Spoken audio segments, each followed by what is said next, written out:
प्यारे बच्चों, आप सभी लोगों का एक बार पुनः गणित की इस ऑनलाइन कक्षा में स्वागत है। हम लोग पढ़ रहे हैं सेट एंड फंक्शन, समुच्चय और फलन। फिलहाल अभी हम लोग समुच्चय के बारे में ही अध्ययन कर रहे हैं। पिछले टर्न पे हम लोग उप समुच्चय के कुछ गुण थे उसके बारे में अध्ययन किए थे। अधि समुच्चय या सुपर सेट क्या होता है उसके बारे में अध्ययन किए थे, तथा इंटरवल क्या होता है उसको सेट के रूप में और सेट को इंटरवल के रूप में कैसे लिखते हैं। आज हम लोग पढ़ेंगे घात समुच्चय, अंग्रेजी में कहते हैं पावर सेट। ठीक, पावर सेट क्या होता है, घात समुच्चय क्या होता है।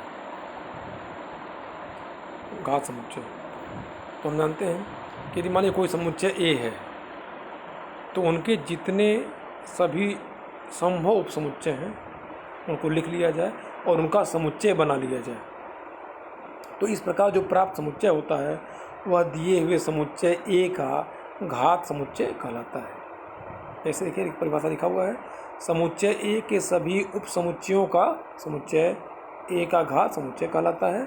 यदि समुच्चय ए है तो उसके घात समुच्चय कैसे लिखा जाता है, पी ए।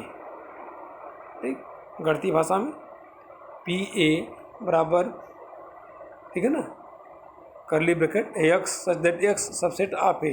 कहने का मतलब है कि पी ए ऐसे यक्स का समुच्चय है, ठीक है ना, जो क्या हो, जो ए के क्या हो, ए के सेट, ए के उप समुच्चय हो, ए के उप समुच्चय। इस प्रकार से जैसे देखिए यहाँ पे,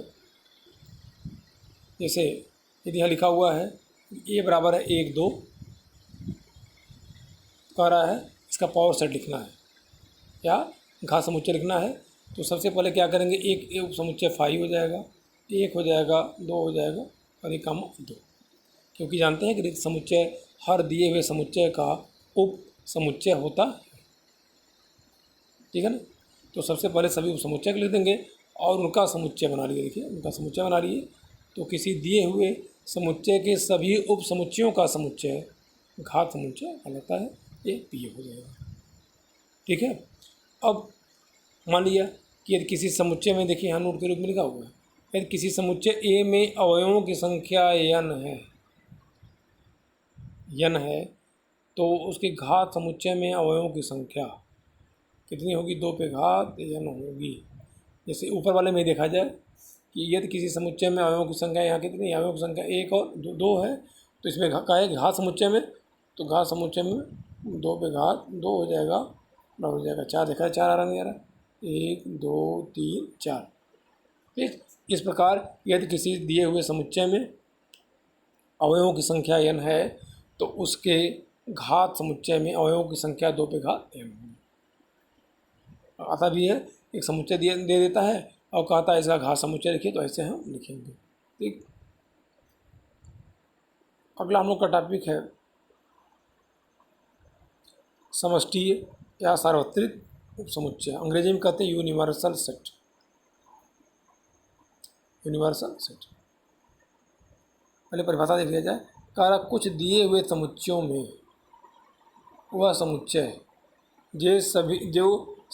सभी समुच्चयों का अधि समुच्चय हो, अर्थात शेष सभी समुच्चय उस विशेष समुच्चय के उप समुच्चय हों, तो इसे हम क्या कहते हैं, समष्टि समुच्चय कहते हैं। इसे यू से प्रदर्शित करते हैं। कहने का मतलब है कि यदि 3-4 सेट दिया हुआ है, उसमें से यदि कोई ऐसा समुच्चय है जो बाकी तीनों का अधि समुच्चय है, यह कहा जाए कि जो शेष 3 हैं उस विशेष समुच्चय के क्या हैं, उप समुच्चय हैं, उस विशेष समुच्चय को क्या कहते हैं, यूनिवर्सल सेट। ठीक है ना, यूनिवर्सल सेट बाकी दिए हुए समुच्चयों का अधि समुच्चय होता है, या ये कहा जाए कि बाकी जो समुच्चय हैं उस यूनिवर्सल सेट के उप समुच्चय होते हैं। ठीक, एग्जाम्पल के रूप में भी समझ में आ जाएगा। जैसे लिखा हुआ देखिए, एक समुच्चय दिया हुआ है जिसके अवयव ए कॉमा बी हैं, एक समुच्चय दिया हुआ है ए ई आई ओ यू दिया हुआ है, एक्स वाई जेड दिया हुआ है, और एक दिया हुआ है A B C dot dot X Y Z, मतलब ए से लेके जेड तक के अवयव इसमें हैं। अब इसमें देखा जाए कौन अधि समुच्चय है, तो देखिए इसके ए कॉमा बी है, इसके अवयव हैं, इसका मतलब यह समुच्चय इसका उप समुच्चय हो जाएगा। चूँकि यहाँ ए से लेके जेड तक है यहाँ अवयव हैं, इसका मतलब यह भी जो है इसका उपसमुच्चय होगा और ये भी उसका उपसमुच्चय होगा। ठीक, लिए समष्टि समुच्चय का काम करेगा। ठीक है ना। अब आगे लिखा हुआ है नोट के रूप में कि प्रत्येक समुच्चय समष्टि समुच्चय का उपसमुच्चय होता है। तो प्रत्येक कोई भी समुच्चय दिया हुआ है वो समष्टि समुच्चय का उपसमुच्चय होता है। यहीं देख लीजिए, ये 3 समुच्चय हैं, इसके उपसमुच्चय है कि नहीं, है ना। इस प्रकार प्रत्येक समुच्चय एक समष्टि समुच्चय का उपसमुच्चय होता है। अब एनसीईआरटी के प्रश्नावली 3.1 का 9वां प्रश्न है।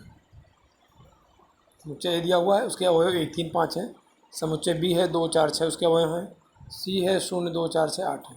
कह रहा है इन तीनों समुच्चयों ए बी सी के लिए निम्नलिखित में से सार्वत्रिक समुच्चय दिए सकते हैं। इन तीनों के लिए जो नीचे 4 दिए हुए हैं कौन सार्वत्रिक या यूनिवर्सल सेट है इन समुच्चय में। तो हम देखेंगे कि नीचे जो चारों दिया हुआ है उसमें कोई ऐसा सेट है कि जिसमें ए बी और सी के सभी अवयव हैं।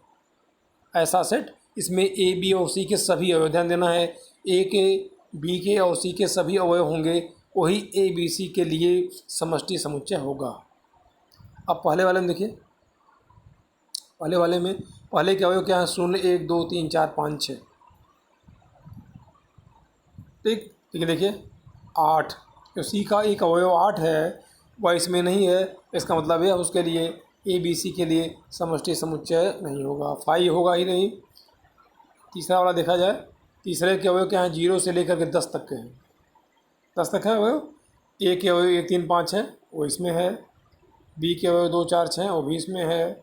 सी के अवयव 0, 2, 4, 6, 8, 0, 2, 4, 6, 8 वो भी हैं। इसका मतलब ए बी सी के प्रत्येक अवयव इस समुच्चय में तीसरे वाले में हैं, इसलिए यह जो तीसरा वाला समुच्चय है यह ए बी सी के लिए समष्टि समुच्चय होगा।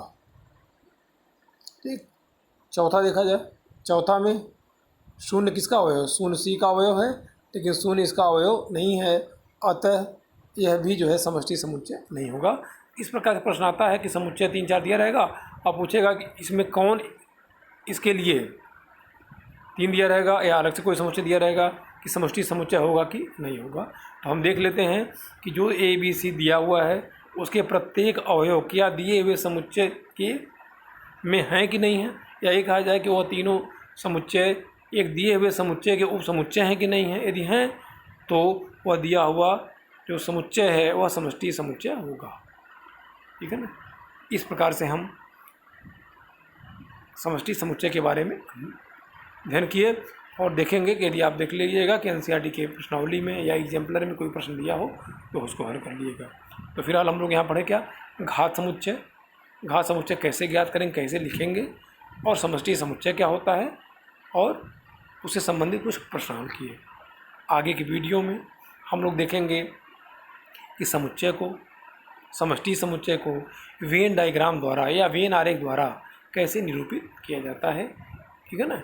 आप सभी लोग एनसीईआरटी की बुक से अभी तक जो बताया गया है उसको चाहे एग्जाम्पलर के रूप में दिया हुआ हो चाहे प्रश्नावली के रूप में दिया हुआ है, प्रश्न अवश्य लगाएं। और जब भी पीरियड 10 से 11 चलता है, वीडियो या जो भी सामग्री देखा जाता है उसको पढ़ने के बाद, देखने के बाद किताब से आप प्रश्न अवश्य पूछें। ठीक है ना। धन्यवाद।